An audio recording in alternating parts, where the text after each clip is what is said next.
bersinar, membagi cahayanya untuk menghadirkan semangat bagi putra-putri Pertiwi untuk bangkit dan berkarya. Indonesia tidak luput dari budaya, seni, dan tradisi adatnya. Di bawah Gunung Lawu, Karanganyar, Jawa Tengah, terdapat desa kabudayan, yaitu bernama Desa Pancot Kalisoro Tawangmangu.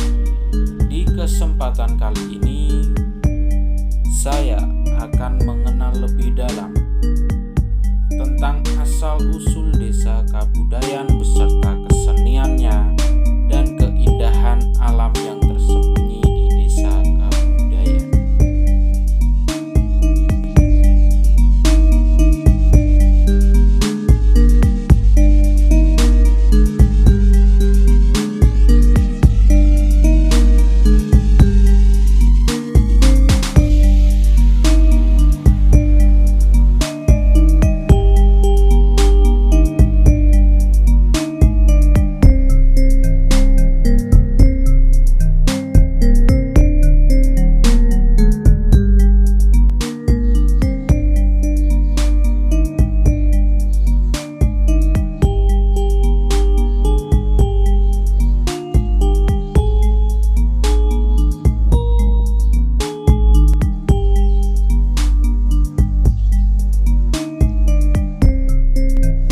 Assalamualaikum warahmatullahi wabarakatuh.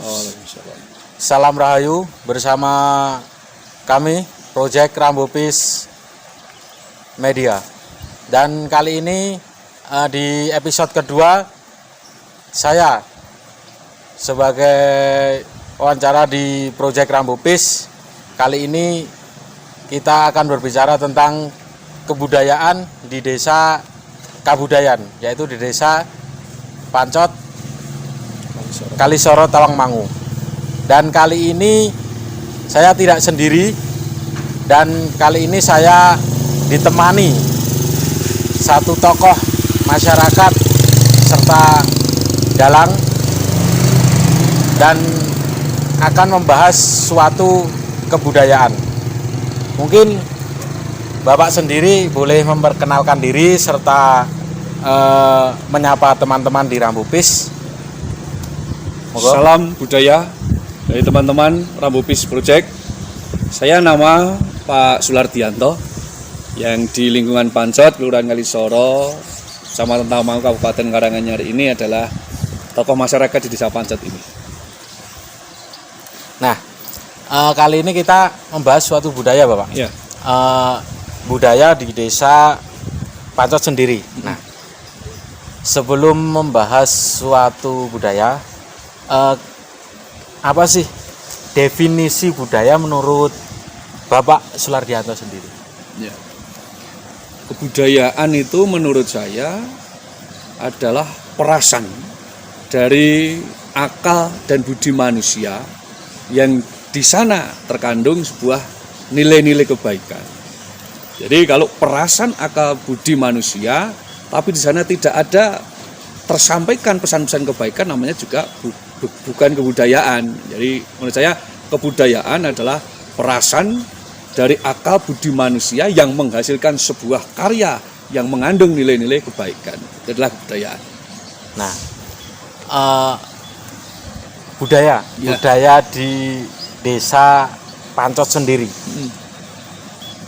itu budayanya apa saja sih, Pak? Kalau budaya di Pancot ini ya banyak kan, karena saya matur tadi di sana ada tersampaikan ada nilai-nilai kebaikan. Artinya gotong royong ini juga termasuk budaya. Tapi kalau kita bicara perasan akal budi manusia yang di sana terkandung nilai kebaikan yang berbentuk keindahan, di sana muncul adalah sebuah kesenian. Nah, kita punya ada tradisi kesenian yang menjadi bagian dari kebudayaan yang dinamakan Pacar Adat Modosio. Nah, berbicara tentang tradisi adat Mondosio. Iya. Nah, tradisi adat Mondosio ini filosofinya serta kegiatannya itu bagaimana, Pak? Sama sejarahnya kalau Bapak berkenan. Jadi modesio ini seperti upacara-upacara bersih desa pada umumnya.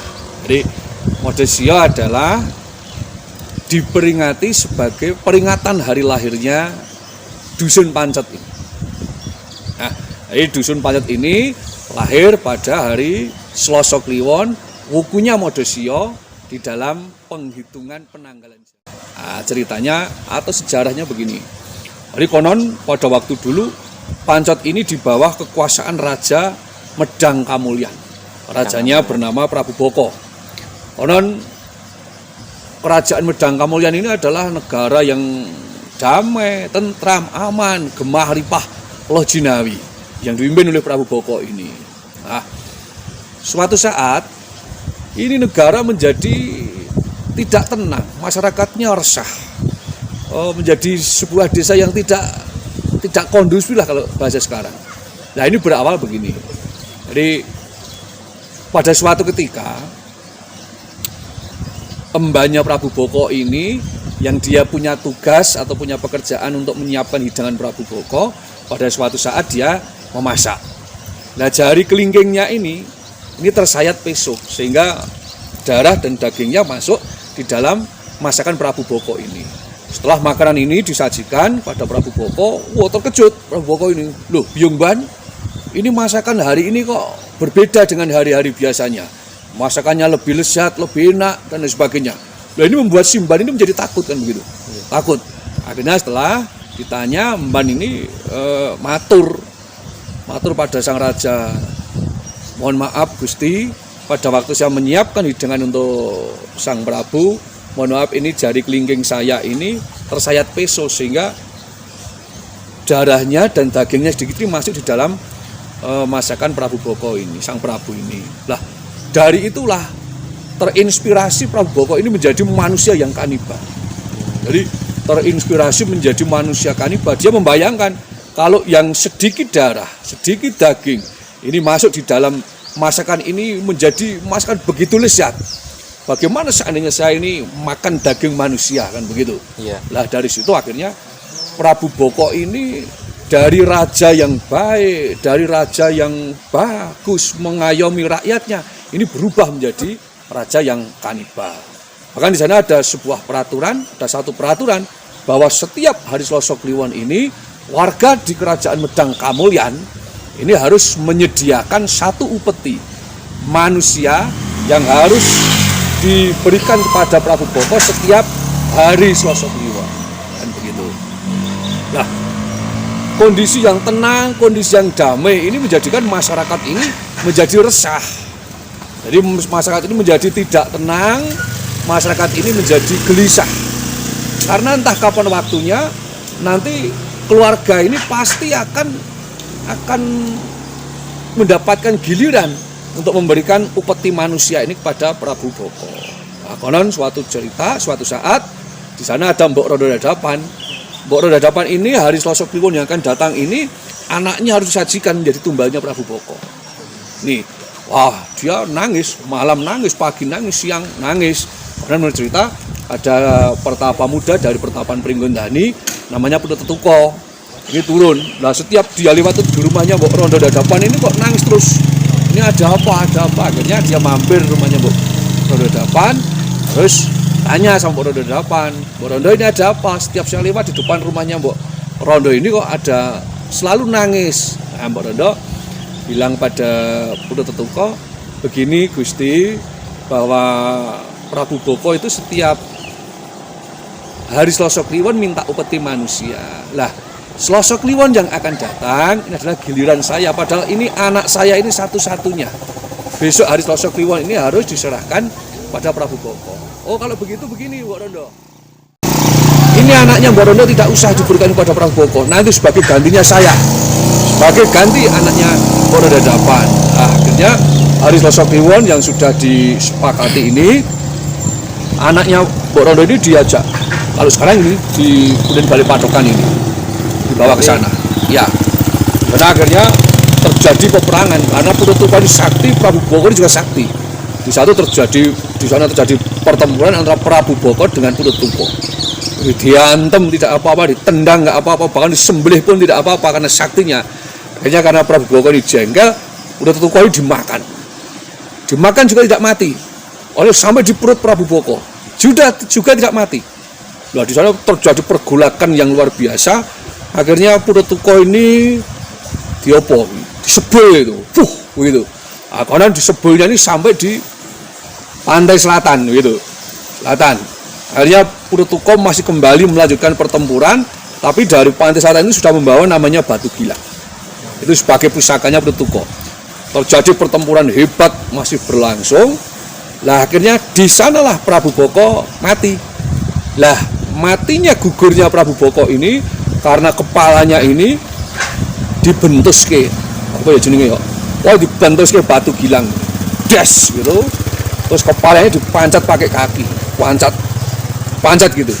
Lah kata pancat ini sekarang menjadi dasar lahirnya nama Desa Pancot ini. Gitu. Jadi pertempuran itu selesai dengan kemenangan si Tutuko dan warga menyepakati bahwa di hari Selasa Kliwon wukunya Modosio ini disepakati menjadi hari lahirnya Desa Pancot. Sehingga hari itu masyarakat mengadakan upacara yang namanya Modosio. Ini adalah bentuk ucapan rasa syukur kepada Tuhan, pada Sang Pencipta alam ini, karena sudah memberikan rasa aman, rasa tentram, terbebas dari ancaman Prabu Boko. Kira-kira begitu. Nah, berbicara tentang tradisi Mondosio, Pak. Ya. Untuk tradisi Mondosio ini kan juga terkenal dengan kesenian reok Ya. Ponorogo. Nah,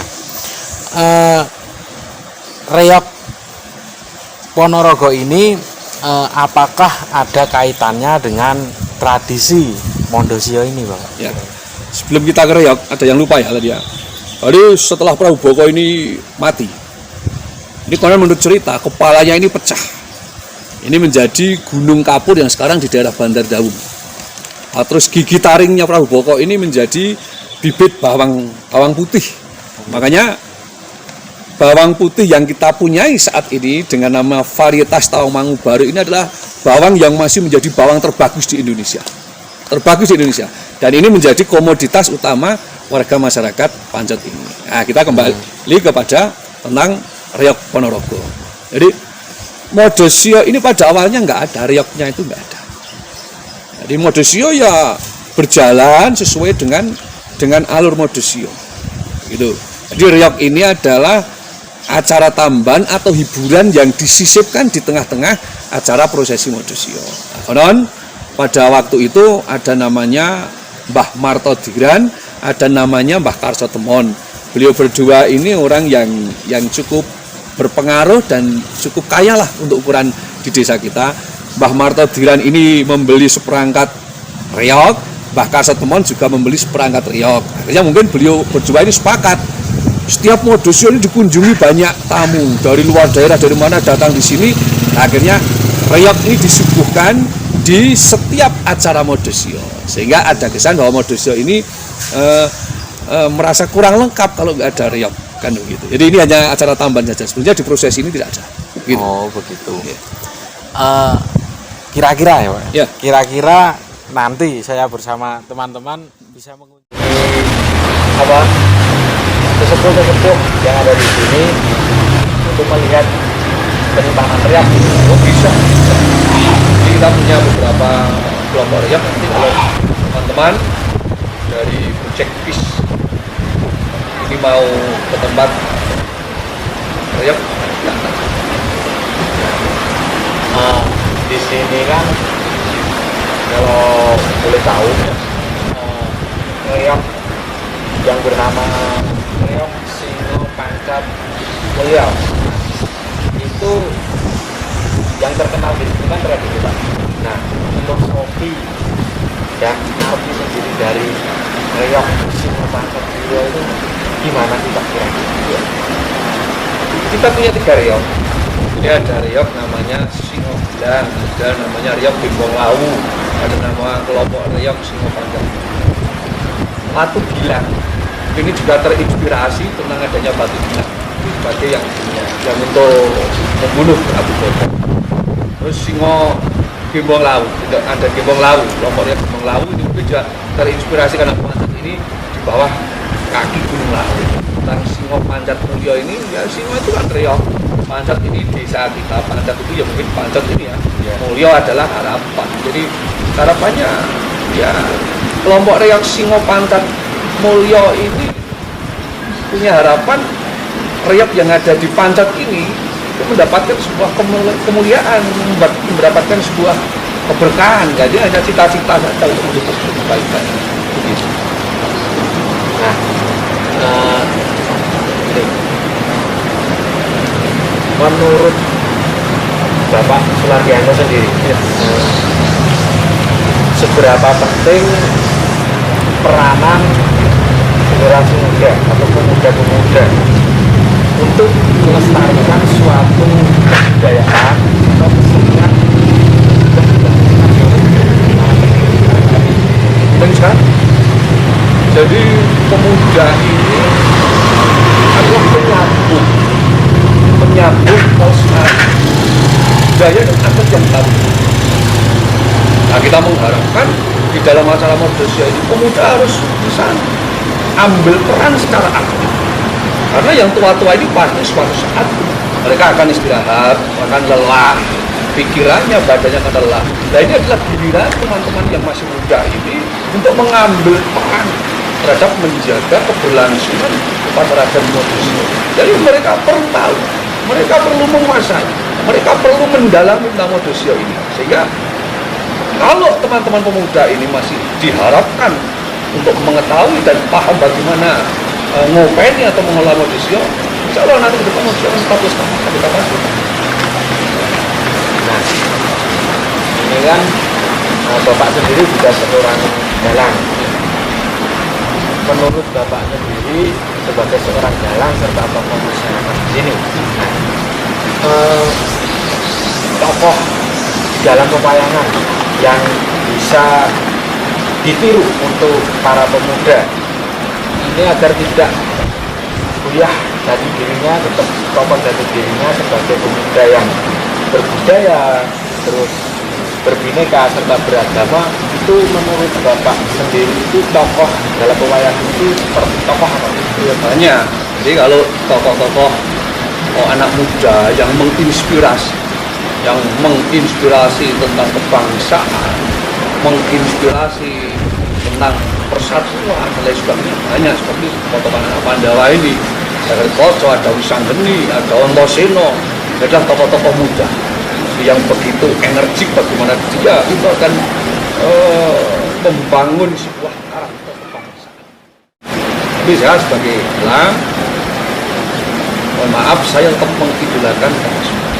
Jadi Semar ini tidak kita lihat sebagai tokohnya yang tua, sebagai seorang pamomong, tapi yang diucapkan Semar, tapi yang disampaikan Semar ini adalah banyak petuah-petuah kepada generasi muda, kepada anak muda ini, bagaimana dia memberikan nasihat, memberikan pegangan kepada anak-anak muda ini agar menjadi pemuda-pemuda yang tangguh, pemuda-pemuda yang punya karakter, punya semangat mengabdi kepada negara. Jadi kebinekaan ini menurut saya memang harus dijaga sekarang. Nah, salah satu kekuatan Indonesia adalah kebinekaan ini. Di mana negara-negara dunia hari ini bangga dengan Indonesia karena kebinekaannya, anak-anak Indonesia bangga dengan Indonesia. Ini Semar selalu menurut saya ya, wahnya itu selalu memberikan ujangan pada anak-anak muda agar menjadi generasi muda yang punya karakter kuat dalam rangka membangun bangsa dan negara.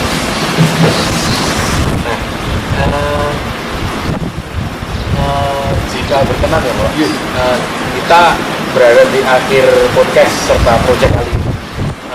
Jika berkenan, nanti bolehkah Bapak menyampaikan suatu tokoh Semar tersebut, memberikan satu pesan ataupun motivasi kepada para pemuda-pemuda Indonesia agar tidak terus budaya luar, budaya asing, serta lebih menghargai ataupun bisa menjaga serta mewarisi budaya-budaya dan tradisi yang telah dilakukan oleh para leluhur kita atau pendahulu. Boleh ambil berdiri saja? Ya, Ya, boleh. Ya, boleh. Kita ambil tokoh Semar ini. Jadi ini adalah tokoh Panu. Dia ini tidak pernah terobsesi dengan jabatan. Dia tidak silau dengan gemerlapnya dunia. Yang diucapkan adalah ucapan yang selalu konsisten. Kayak Semar ini mendedikasikan hidupnya hanya sebagai pamongko. Dia tidak ingin jadi raja, tidak ingin jadi ksatria. Dia tetap menjadi pamongko. Yang Semar ini mempunyai visi dan misi untuk selalu menyampaikan kebenaran, utamanya kepada anak-anak Pandawa yang masih muda ini, agar dia menjadi ksatria-ksatria tamang yang harapannya mempunyai karakter yang kuat dalam rangka membangun bangsa. Jadi dimainkan ya.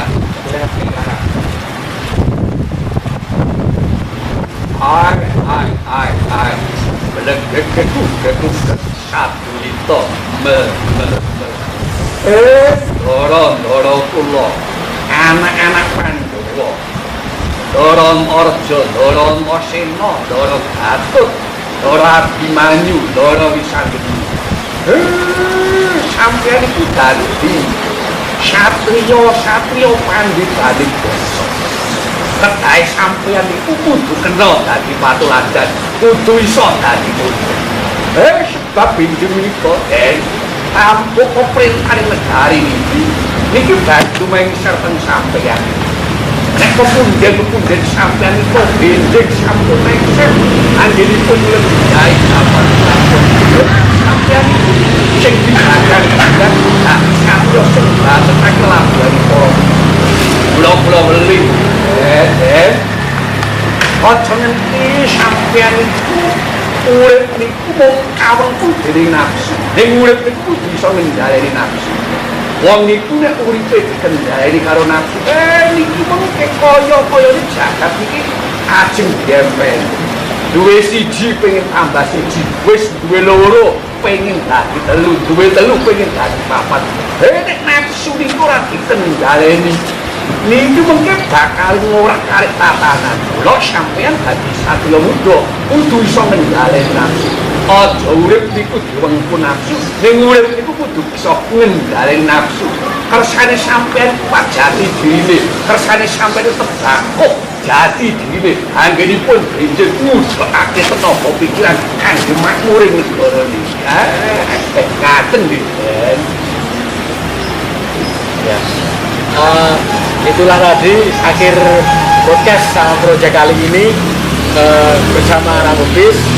Semoga harapan ke depan di Rambubis Media pemuda-pemuda yang ada di Indonesia, terutama di Karanganyar, Jawa Tengah, maupun dimanapun, semoga tidak kehilangan jati dirinya, tidak kehilangan suatu harga dirinya, dan tetap menjadi pemuda yang berbineka, berbudaya, serta beragama. Atur pamit dari saya Yuda Pratama bersama Bapak Sunardianto dari Desa Pancot, Kalisoro, Tawangmangu, berbicara tentang budaya. Akhirussalam, wassalamualaikum warahmatullahi wabarakatuh. Sugeng Rahayu, dumadi. Salam budaya, salam Indonesia.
lokal kita.